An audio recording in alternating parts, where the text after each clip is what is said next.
Good evening, ladies and gentlemen. Thank you so much for joining us this evening. It's always great to welcome our nation's governors to the nation's capital and, quite frankly, to the White House.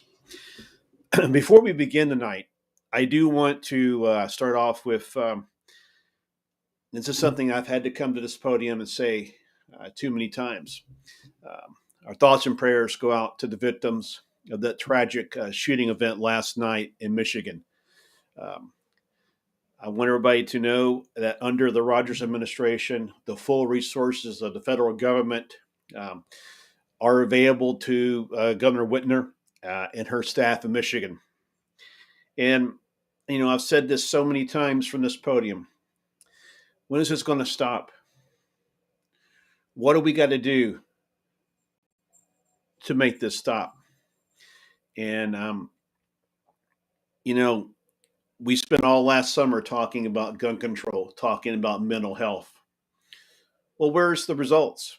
It's time to put this to work. It's time to stop coming to this podium and saying time and time and time again, our thoughts and prayers are with the victims. It's got to stop, my friends. And I know that we as a nation can do this. We can put a stop to the senseless crime that's going on throughout our nation.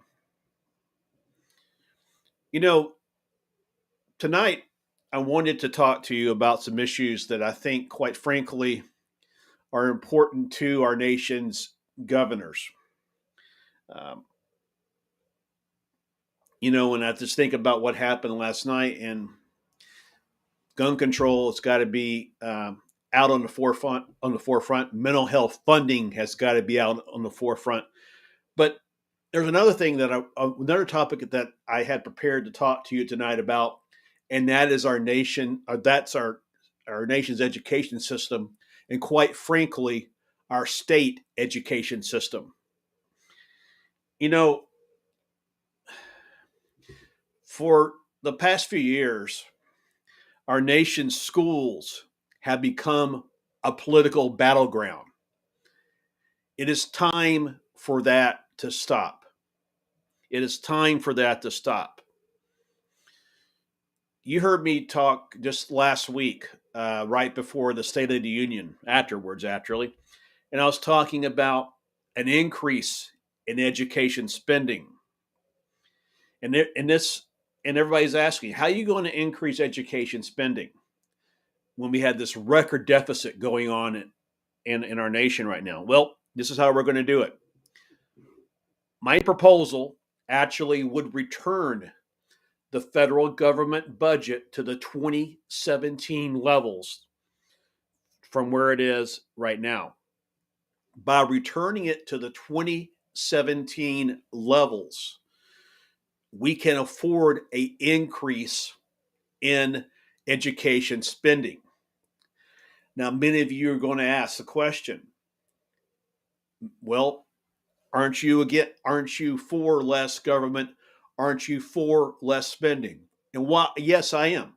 I am for reducing the size of the government. I am for a balanced budget. But I'm also for a sound and well-financed education program that the federal government can be a part of, and the nation's governors can definitely be a part of this. Now, here's what I would like to do with this increase in federal government spending.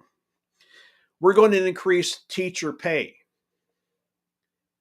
We're going to increase teacher pay. Right now, in my home state of Texas, there is a bill that's being introduced that is going to give teachers a significant increase in pay.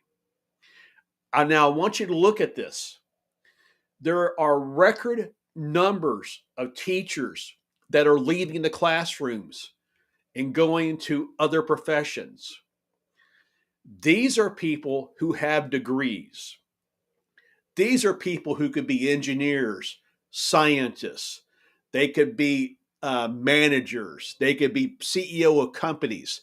but they chose to go to the classroom, and they're leaving in record numbers.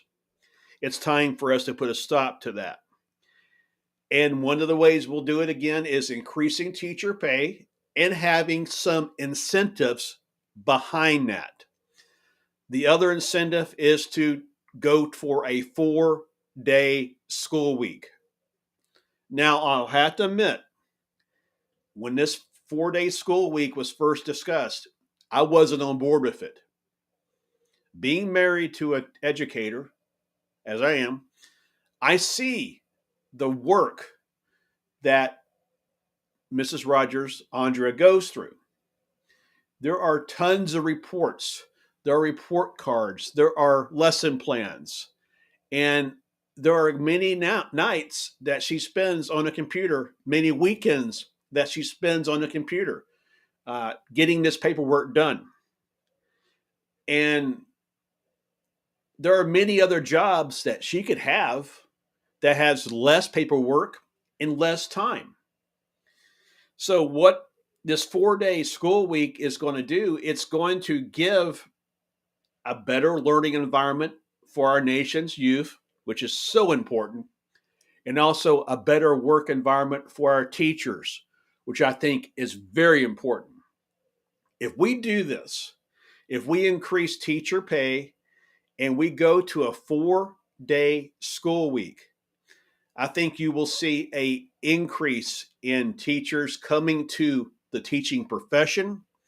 And more importantly, you will see an increase in student performance. You know,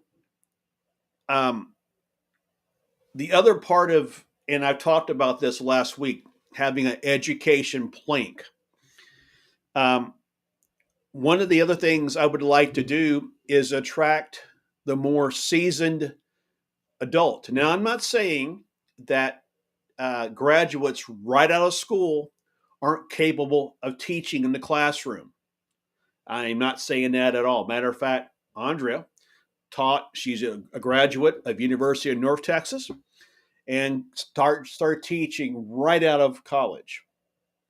But what I'm saying is a person who has maybe 10 or 15 years in the workforce may be contemplating a change in careers and wants to come to the classroom. They see the 4-day work week, they see the increase in teacher pay, they see a great opportunity.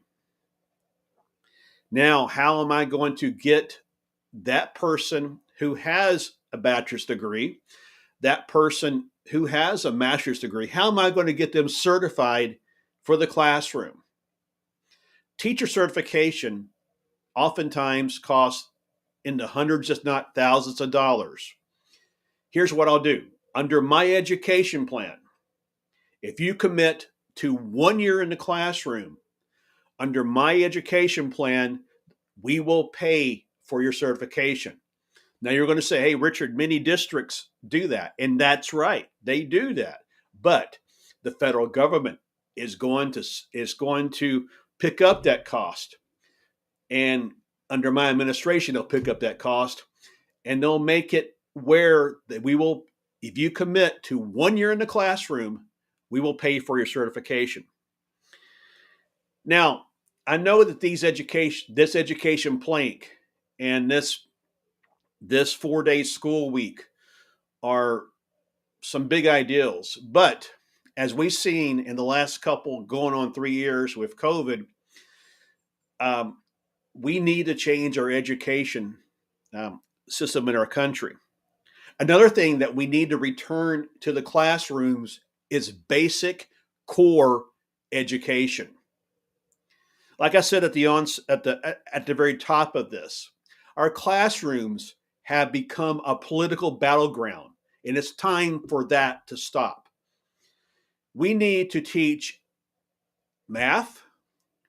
We need to teach history, the good, the bad, the ugly.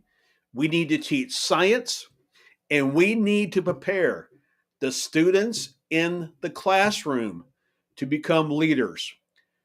I was just telling a group of students earlier today that you are our future. You are the future of this nation, and that one day we will give the nation to you, and we owe it to them. We owe it to them to prepare them to take the helm to be the leaders of tomorrow.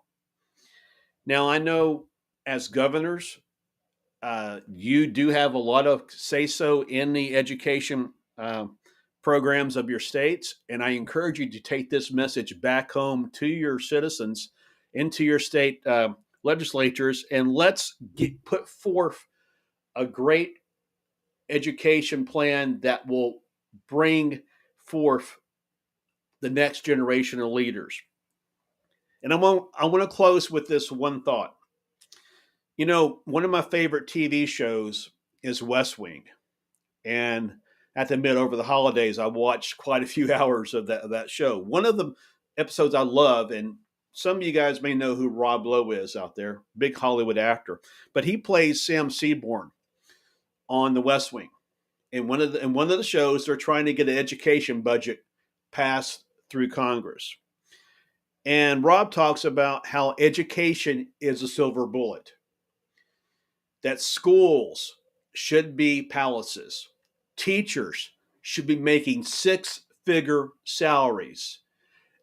Education, it should be hard to get a teaching job. Competition should be stiff. Education should be extremely expensive for the government and entirely free for its citizens, just like national defense. Just like national defense. My friends, our education system is our nation's national defense. Our students are the leaders of tomorrow, and we owe it to them to prepare them to lead this nation. I want to thank you all very much. Again, it's always an honor to welcome our nation's governors to our nation's capital. And I wish you all the very best in the rest of your conference, and looking forward to working with each and every one of you in this coming year. May God bless you. May God bless our troops. And may God bless the United States of America. Thank you all very much. Thank you.